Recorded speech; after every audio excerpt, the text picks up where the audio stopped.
church, one of the things that we said, and I don't know that we've come up with the catchy saying to it yet, but the guts of it is this: that the focus of our church is not to connect the community to our church, but connect the church to our community. And you might not think there's a lot of difference in that saying, and yet the intentional part of that then lies with us. Eric and I were having a conversation a couple weeks ago, and he said it's kind of like us sitting at this table. We were sitting in a restaurant eating, and he said we could put up a sign on the corner of our table that said, "Hello, we'd like to meet you." He said, I doubt if many people would walk over here. First of all, they'd think we were weird. He said, but if we get out of our chair and walk across the room and shake someone's hand and say, hey man, I see you in here all the time. I just wanted to introduce myself. He said, when they walk through the door next week, chances are they're going to say, hey man, good to see you. Because we took the initiative. So last Sunday, while I was in Maryland, and I'm getting to you, Pastor Nicole, hold on a second. While I was in Maryland, I took the opportunity. There's a church that's a part of a network, and I'm interested in the networking part of those churches. And it's called Journey Church. It's a Wesleyan church. It's a part of a big church, New Life Wesleyan Church out of La Plata, Maryland. And great church, neat stuff happening there. But you know me, I'm in pastor mode, and I made myself, I was like, today I'm going to be a guest. And I walked into that church, and guys, I've never felt so awkward in my life. Apart from the pastor, not one other person walked up to me and said, hello, my name is, great to have you this morning.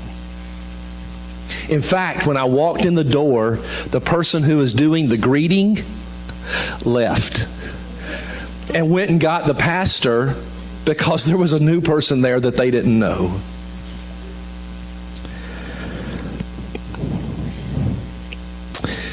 They still do the greeting thing. Brady was right. Brady and me had this big argument over this. I felt so awkward as I stood there in my chair and people just walked right by me to go talk to their friends, but they didn't say anything to me. Eden Wesleyan Church, you better not behave that way. Do you know the value? And Mark and Nicole, I hope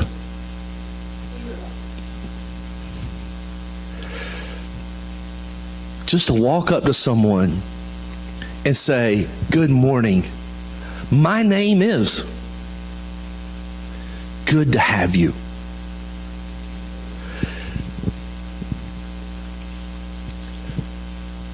I couldn't do what Pastor Nicole and Mark are doing. They're planting a church. They don't have they didn't go into a ready-made congregation. They're making one. I don't know that I could do what they're doing.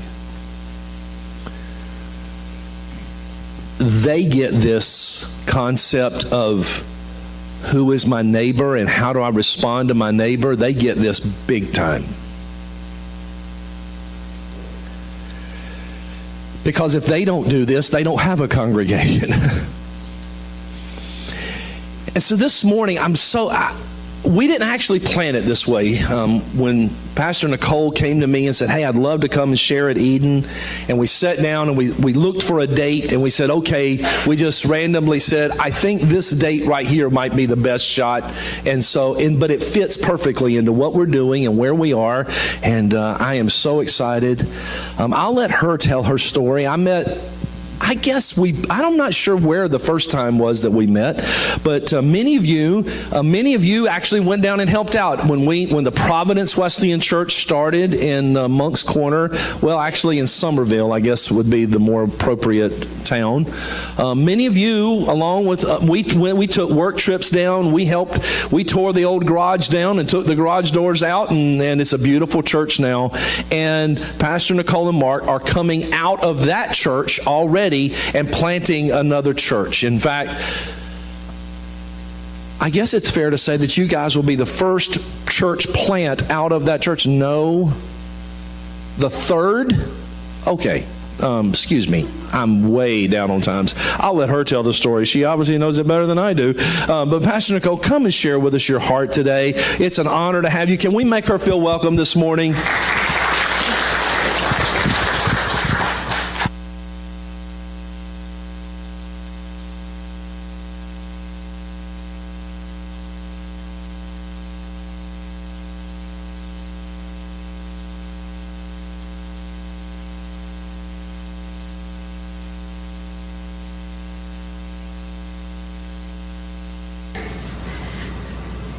Can you hear me now? There we go. So how many of you guys have an old tablecloth like this? This actually came from my grandma, who passed away about 3 years ago. But I wanted to bring it today because she was the best at setting the table. There was never a stranger in her house. She never knew one. And whether she planned for you to come or you just happened to come with someone and she didn't know you were coming, you weren't, "Hey, Joe." You were, "Hey, sweetheart, sit down at the table." And it was beautiful to watch her engage many people. To hear a part of our story, quickly, Mark and I have been married twice to one another. So there was a season in our lives where we were separated and divorced, and I would bring my boyfriend to my grandma's, and Mark would come because he was a member of the family. And we never actually had those moments where we overlapped, but there were days when I would get there with my boyfriend, and my grandma would say, "Well, my son Mark just left." And she made it very known that she cherished him and that he was dear to her. And I love that fact that no matter where we were or what style of life we were in that season, that my grandma accepted and loved everyone. She set the table well for everyone that she encountered. So like Pastor Richard said, we are planting a church in the Low Country, and right now we have 9 families on our team, and they are people who you probably wouldn't guess would help plant a church. But right now we're teaching them the same thing that you guys are learning. We're teaching them how to connect with their neighbors and realize that their stories, what they've been through in their lives, has great power. Because even in the mess of your life, God can use that to make something beautiful so that other people can see that He's still active and alive and moving, that He's a restoring God, that His heart is big for people. And while there's great controversy about this great song called Reckless Love, I know that there are lies that He has sought out to clear up so that I could see Him. There are mountains that He's torn down that I've made so He's seen me. And so I've seen Him. So I encourage you to never forget that His love for you and for your community is reckless. So you may ask, why plant churches? We are going on a 4-mile stretch in Goose Creek, South Carolina called Red Bank Road. And on that 4-mile stretch, there are 36,000 people that live there. A little different than your little town of 14,000 people total. I think there's like 72,000 people in all of Goose Creek, but that 4-mile stretch is about half of the population. So on that 4-mile stretch, 62% of people say they have no connection with Christ or any type of religious affiliation. That's 22,000 people who don't know the sweet, redemptive love of Christ. 22,000 people. And I can't sleep at night thinking about that sometimes. So God calls me to do really weird things. And do I need to back up? He calls me to do really weird things. As we were driving here today, driving through the little country roads, I asked my husband, I said, "So what would you do if God called us to move out of Goose Creek and come to a little town?" And he said, "Honey, nothing surprises me anymore, because we found ourselves in some really weird, cool, awkward, hard places in this journey with Christ." So why plant a church? Because there are people who need to know Jesus, and the churches that are there aren't reaching them. And that's why we plant a church. C. Peter Wagner says the number one way to evangelize lost people is to plant churches. But we could say that plant churches is the key phrase there, but it's not. It's evangelize people. Yes. And that's what you guys are in the season of doing and realizing who your neighbor is you're evangelizing people. Because really evangelism is just building relationships. That's all it is. And as we church plant, what we're really doing is we're setting the table for both visitors and guests who are far from God, and we're letting them feel comfortable. So we're walking across the room and saying, hey, how are you? One of my favorite and hardest relationships right now is with a lady named Kathy. And Kathy is a transgender female. In 2016, I walked away from my career and began working at a paint store where I felt like God had called me to interact with the community. And she is a painter, and I just kept walking across the room. And she would be cussing because her paint wasn't ready. And I would be like, hey, Kathy, how you doing? What's going on? And one day she came in, and I wasn't supposed to be there. And she said, I burnt my kitchen down, I'm building it back up. And I said, well, when your kitchen's done, I'd love it if you'd invite me to dinner. She said, you're a preacher. You'd never come eat dinner with me. We've been to her house and had dinner before. But she is very defeated because of people who said they love Jesus. And even though we've walked to the door of salvation multiple times, I would say that I've asked her to accept Jesus and take a new chance at life at least 30 times in the past 52 weeks. And she says, Nicole, I can't because I am condemned. That building will fall in if I come to that church. She actually got up and ran out of church when she came to church with me. No joke. But we just keep loving her where she's at. And it is the hardest but most hope-filled relationship that I have. Amen. Because what if Kathy realizes how much she's loved? Yeah. What if there are people around Kathy that can also be redeemed just by reaching Kathy? And that is what church planting is.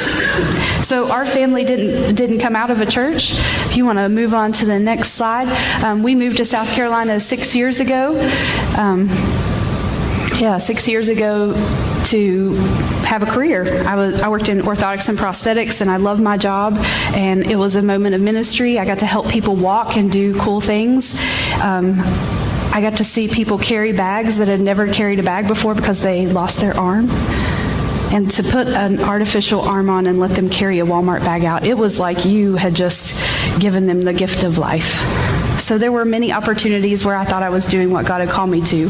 And then in 2013, I met Wayne Otto.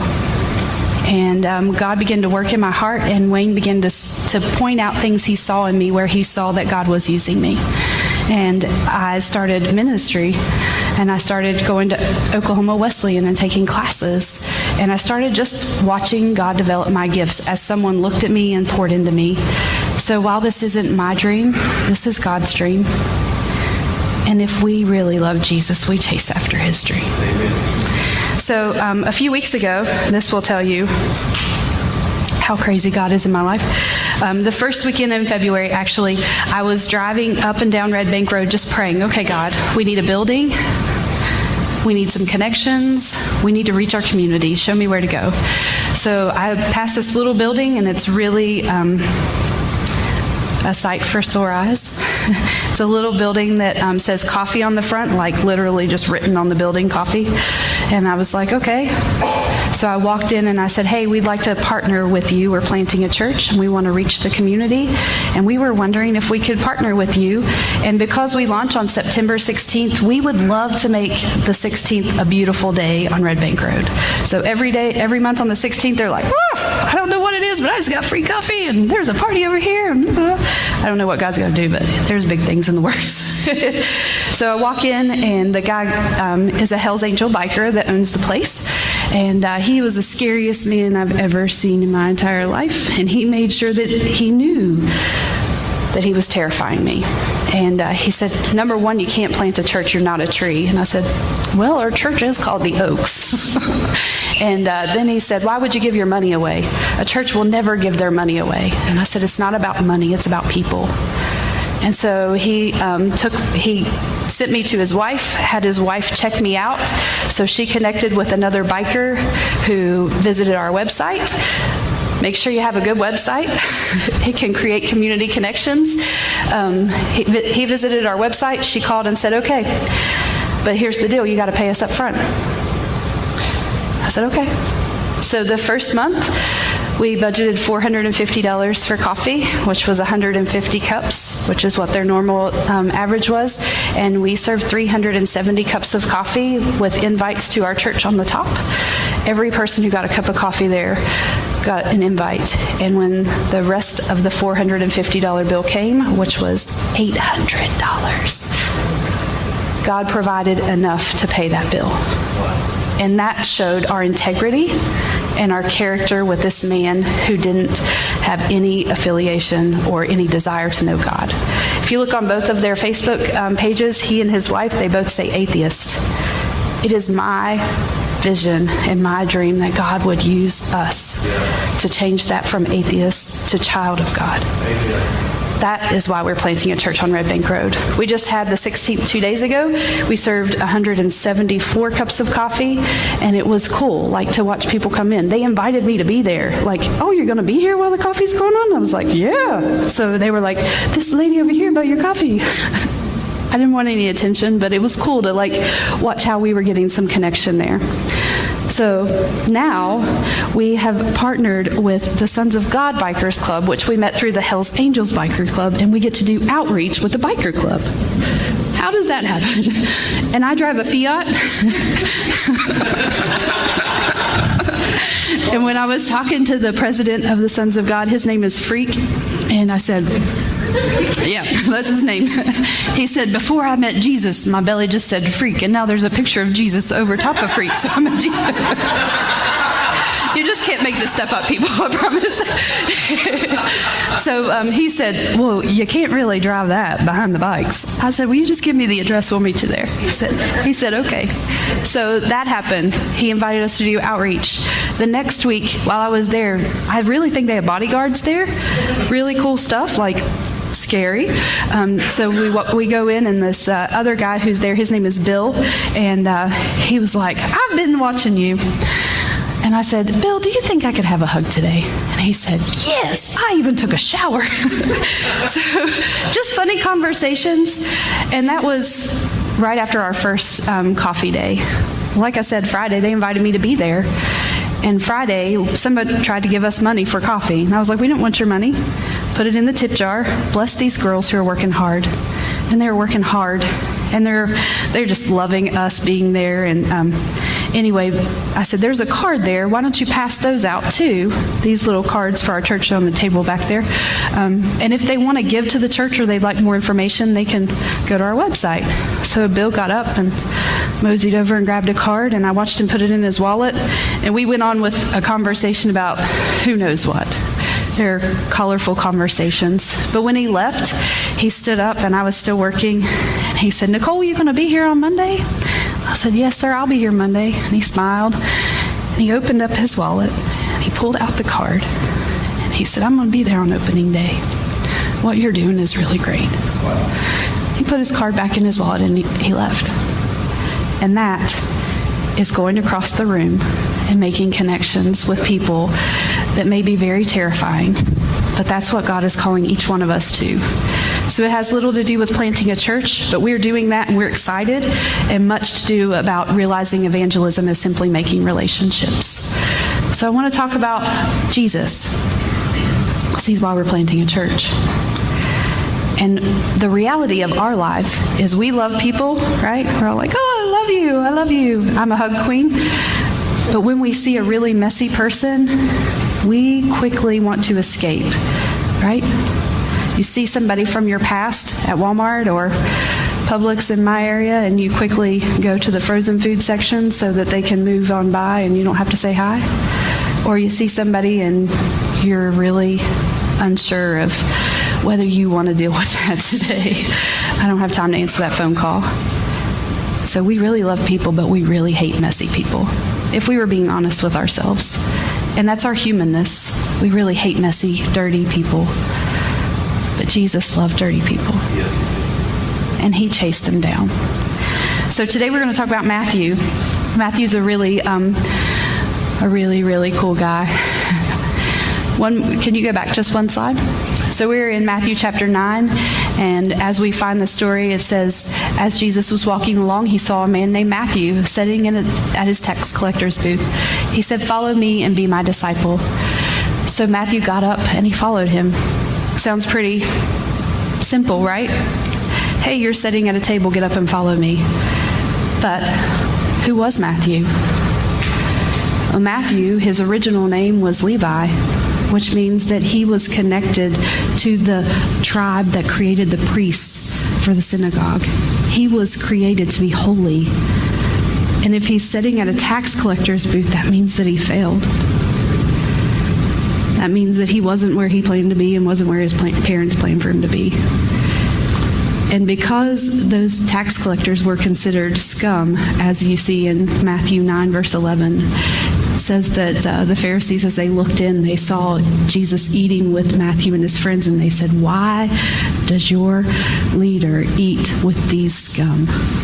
Can you imagine going from being someone who's going to be called holy to being considered scum? How your heart must be hardened. How you must decide to take advantage of people just because you want to feel better. Have you ever met anyone like that? They look real good, and then life falls apart. And instead of calling them holy as God created them, we call them scum. But Jesus chose Matthew because Jesus loves dirty people. And Jesus chose Matthew because he knew the potential that could happen if he really poured into that relationship. And that is what we get to do as we look at people like Kathy, or like Freak, or like Stoney is the guy who owns the bar. As I look at these people that God is surrounding our family with, all I hope for is eyes to see their potential that he sees in them. I want to be able to see them with holy eyes and not call them scum. I want to say, this man is created for purpose. Kathy, you are created for purpose. You are going to redeem many people because God has called you out of that, because he has chosen you. And really, that's what it is. So church planting is simply setting the table and being okay with whoever God brings there. Right? We don't get to pick our friends, or we shouldn't. We should let God show us who he's going to call us to. So I remember... Sorry, Brady. I remember the first time we had dinner with Kathy, and she was drunk. And my husband was like, "What in the world are we doing here?" You could see it all over his face. And my girls were like, "My mother is insane." But she still, to this day, talks about that first encounter where we loved her where she was at. And we were willing to sit at the table with her. And one day, she's going to invite her friends to sit at the table with us, because that's what happens when you develop relationships. So I just have 4 quick points about how we can reach our neighbor by setting the table, which is what you guys are learning, right? Who is your neighbor? And we want to reach our neighbor. And that's what we're doing in planting a church. We're trying to reach our neighbor. The first thing I want you to think about is you have to know your role. You have to realize who you are and that God has chosen you to be a vessel that carries Jesus to this encounter. If you look a few slides back, I don't have the scripture written out because it says, why plant a church? 2 Samuel 14:14, it says, all of us must die eventually.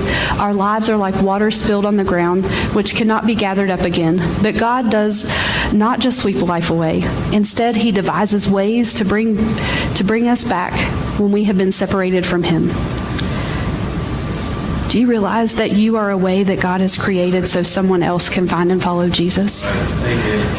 That's what he has put breath in your lungs for, is so that you could be used so someone else could find and follow Jesus. You are a way he has devised. So in order for us to reach our neighbor, we have to realize that God has called us and chosen us, and we have to know our role in that relationship. But being humans, we can real easily say, I saved Kathy. And then we forget where the power is. So if you guys have your Bibles, if you'll open them up to 2 Corinthians 4:7. It's not on the screen, but I'll be happy to read it to you. 2 Corinthians 4:7 says, "We now have this light shining in our hearts, but we are like fragile jars containing this great treasure. And this makes it clear that our great power is from God and not from ourselves." So when we know our role, when we realize what it is, we realize that we really are just this cup carrying Jesus. Because he has to be contained to get somewhere, and we are that vessel that he's using. But a lot of us will look at our lives and we'll say, man, he could never use me. If you knew my story, I shared a portion of it in that 2 years stint. I tried everything I could to drown myself from who I was. I don't remember a lot of days how I got home from work. I don't remember really what I did during the day. I remember I'd wake up in the morning and I'd be like, what are you still doing here? And I remember one time where I tried to take my life, and I took a lot of pills that I had, and I tried to cut myself, and that hurts. and then I tried getting in water and putting my hairdryer on in the water in a bathtub and just letting it do what it was going to do. And I kept saying, this is the moment, this is the moment. And I remember after about 45 minutes laying in that bathtub with that hairdryer going and not dying, calling my mom and being like, I don't know why I'm here, but I need you to help me. And I share all that because there are things that you have experienced that no one else has, that he is going to use in the future, and you have to be willing to let him use it. So that's the second thing. You have to get to know your people. You have to get to know the person across the room. Because when Kathy says, you've never dealt with addiction, you don't know what it's like to want to end your life, I can say, yes, I do. I've been there and I've walked through that. And you know, funniest thing is that God uses things to remind us where we've been. So when I blow dry my hair,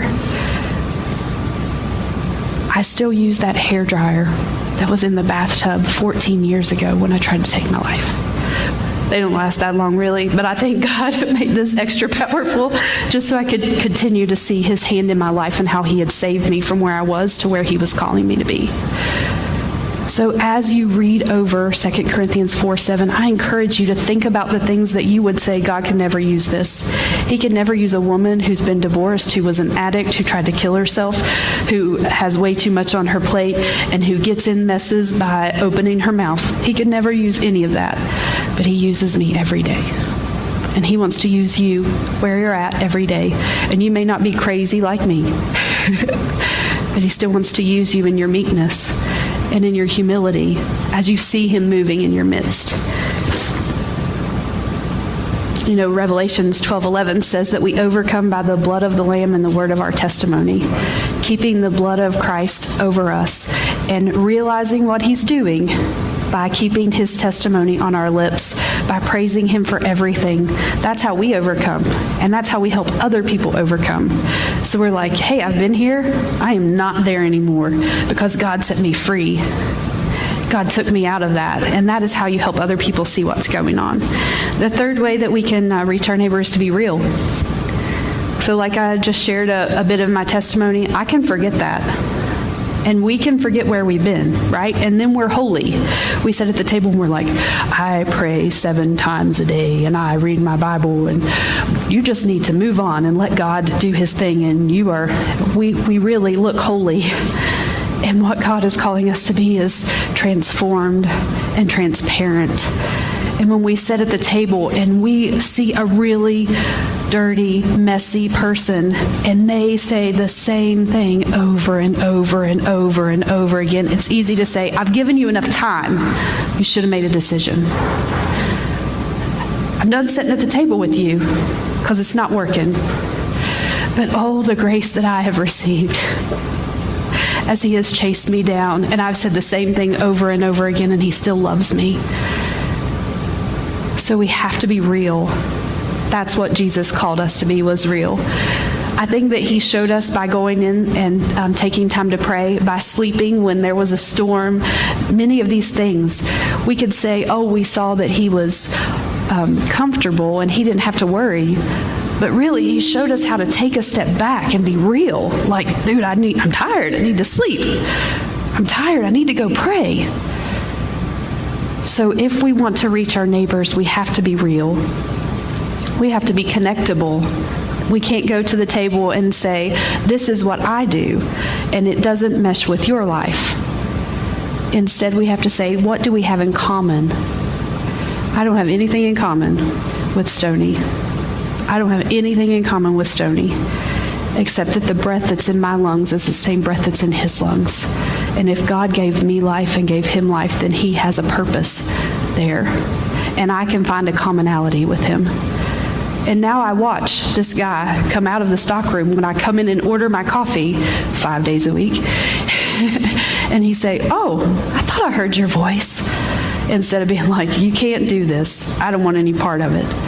So there is movement as we walk across the room and as we get to know our neighbors. So I encourage you to continue to set the table. Set the table day after day after day after day. Keep inviting them to the table. But don't say you have to come to me. You say, I'm taking this table with me, and we're going to meet. And I don't care if it's the hood. I don't care if you want me to come to wherever. I'm coming to you because what I have is important for you to receive. And that's another thing. We have to realize that what we have is important for others to receive. And the greatest thing that Jesus did was he loved well, right? He didn't step back when the lady who had bled for 12 years touched him and just keep on walking. He knew it was important for her to see his power that had left his robe and touched her life. He loved well, and he brought attention to the love that he shared with people. And that's what we get to do. Now, I want you to think about something. I have heard that this new disciple thing that's going on here is amazing, right? You guys are growing. You're seeing fruit. You're seeing new ways where you're growing to be more like Christ. But when Jesus talked about how he would separate people in judgment, did he say that he would separate us by how much of his word we knew? Or how much time we spent worshiping in the synagogue or the sanctuary? Did he say that he would separate us by who gave a tithe consistently? No, he said, you fed me when I was hungry. You visited me in jail. You clothed me. You gave me something to drink. Jesus is calling us to love well. And those he sent away, he said, you didn't visit me. You didn't love me. You didn't feed me. You didn't have anything to do with me. Get away from me. That is what he's calling us to do, is to reach our neighbors by loving them well. And that's what we're doing in planting a church. So if you continue to read Matthew 9, when we get this of setting the table, of being in relationship with our neighbors, we see what happens. Jesus didn't just reach Matthew. He got to reach all of Matthew's friends because he was willing to sit at the table with this person who was scum. So I may get to reach Kathy. We'll get to reach her family, her surrounding people. You guys get to reach one person. And then as you are authentic, as you show integrity, as your character is proven, because we got to prove ourselves. People look at us. They are looking for ways to be like, you are a fake. You are just in this for money. You just want to do this so you can put another notch on your belt. And that's what happens when we make church about numbers and instead about relationships where lives are growing with Christ. So we're planting a church so we can set the table for whoever God brings. And our mission at the Oaks is to use our hands, hearts, and lives so people find and follow Jesus. And that's because if I'm new, I'm not going to be comfortable with giving my life for you, right? We're like, you want me to do what? But you can use your hands. You can buy someone's coffee. You can say hello and smile. You can make a stranger feel welcome by saying, hello, my name is. You can use your heart as you get into the community and get to know them. As we send people to try and learn, my husband thinks I'm another idiot because I want to learn Portuguese, because the people that live in our community, most of them speak Portuguese. And so you can use your heart by trying to connect with them in ways that you're uncomfortable with, right? You meet a person who doesn't speak the language and you know that God is calling you to reach them, you're going to learn how to say Jesus loves you. And this is what he has to offer you. We have to do that. We have to do that. And we give our lives when we're willing to be beyond ourselves. How many of you wear a necklace around your neck that has a cross on it? Anybody have a cross on? The cross used to be a symbol of torture. Now we wear a cross as a symbol of someone's surrender for us. That's giving your life so that someone else can find and follow Jesus. So I encourage you today, see how God is calling you to reach your neighbor by using your hands, your hearts, and your lives so people find and follow him. And our vision is to reach 252 people, a little over 1% in 1 year. 252 people. I'm reading this book called Eats with Sinners, and the gentleman who wrote the book put into place a 19-week process where they just love their community.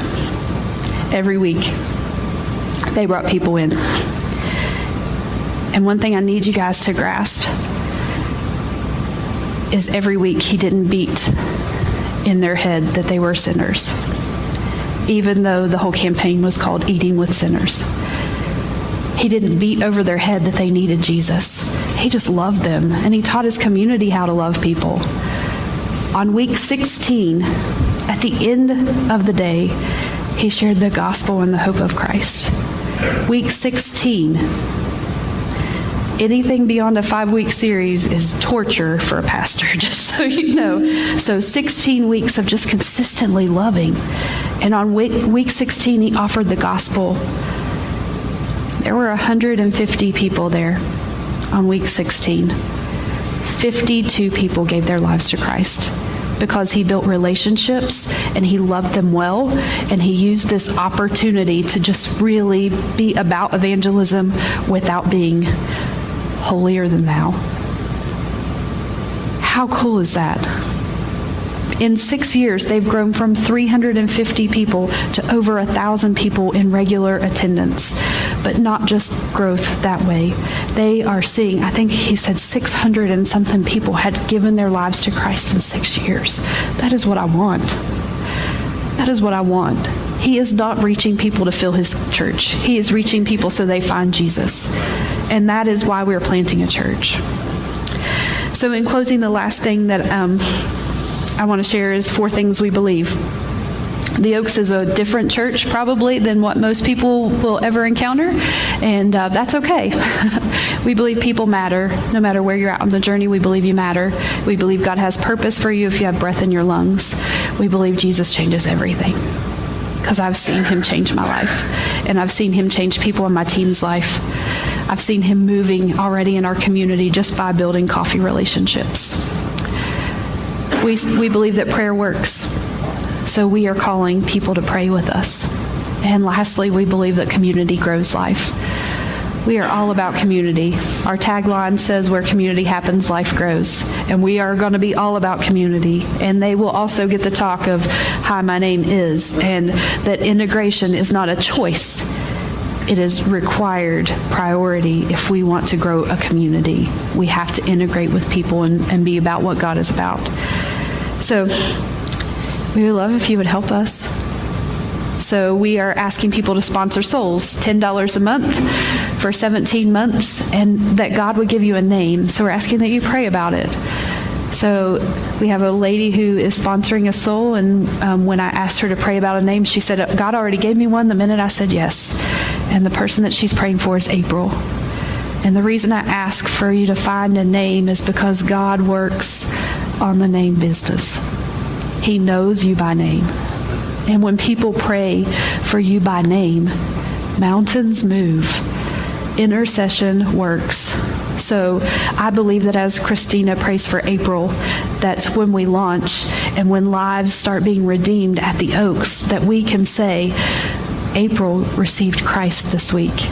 And Christina can celebrate for this prayer that she's done on April's behalf. How cool is that? How cool is that? I think it's amazing. I don't know all the names, but I do know a few names. We got a building. We got a bar.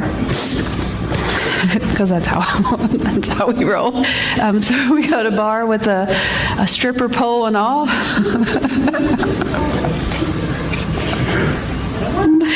Like Mark said, nothing surprises him to this point. But we're excited to watch God change that place from a space that really divides people to a place where they encounter His love. So we're going to need some renovations, and we would love it if you would give us a hand. So we're going to do a weekend every month, and if you're interested, please let us know. We'll make sure that you know the dates. Maybe God's stirring you for something new. And while you have grown here in discipleship with Richard and Brady, maybe God is calling you to step into something that's unknown and terrifying. And I didn't ask Richard, but I would love it if you joined my team. And lastly, you could sponsor some coffee. We raised our budget from $450 to $650 because it was worth it. It was worth it because we were seeing so much return on it, and it's a great way to think outside of the box for how to brand what God is doing, because it has nothing to do with me. Like I said, being in that corner at the coffee shop, I didn't want attention. I just wanted people to know they were loved. So $650 a month we pay for coffee. It's a good investment. So that's what's going on in Goose Creek, and we are excited for how you guys are going to encounter your little community for the kingdom of God. So as I close, I would love it if I could just pray for you. So would you all stand while I pray?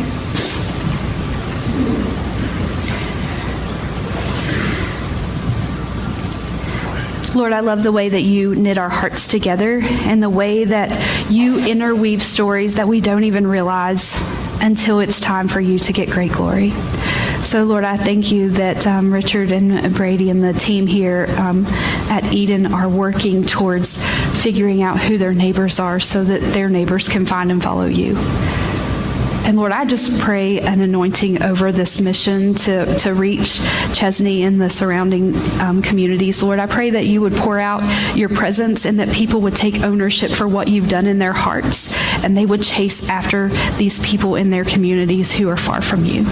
I pray, Lord, that you would not let them stop it easy with a neighbor who knows but just chooses not to follow you, but they would chase after the hard, the one who takes hours of conversation and hours of relationship and hours of hearing the same story over and over again, because they would realize that that person's soul is worth it. And Lord, I pray for your favor here, that you would continue to grow Eden, that you would continue to watch lives restored and watch things be redeemed as they encounter you. And Lord, I thank you that they are about Jesus. They are about your business and about your love and your compassion and your redemption. And Lord, I just pray that they would continue to see you move in their midst as you are here in their presence. I thank you for what you're doing and what you will do, and I thank you for all that you are, Lord. In your name I pray. Amen. Thank you, Pastor Nicole. It's just so neat to hear God confirm what he's doing, and we see where God is working right here in our own church, in our own community. And it's just so neat to say, wow, God, you got this huge vision of what you want to see accomplished, not just here, but now in Goose Creek and Somerville and other places where churches are being planted. And it's just neat to be able to see those. That Brady, if you were here last Sunday, you heard Brady speak about this exact thing when he talked about our neighbors who are near, Those are the easy ones, those neighbors that are far away. And we're always looking for that neighbor loophole to say, well, maybe I don't need to reach them. They're too messy and they're too dirty. And it's just neat to see how God has equipped Mark and Nicole, and just to see how that He's using them to reach this community. And God is equipping us to do the same thing. It was such a neat story this week, and I put it on Facebook about we were able to come alongside. And if you could have heard the sobs of a lady, husband disabled, and didn't have anywhere else to turn. And she said, I know you don't know me.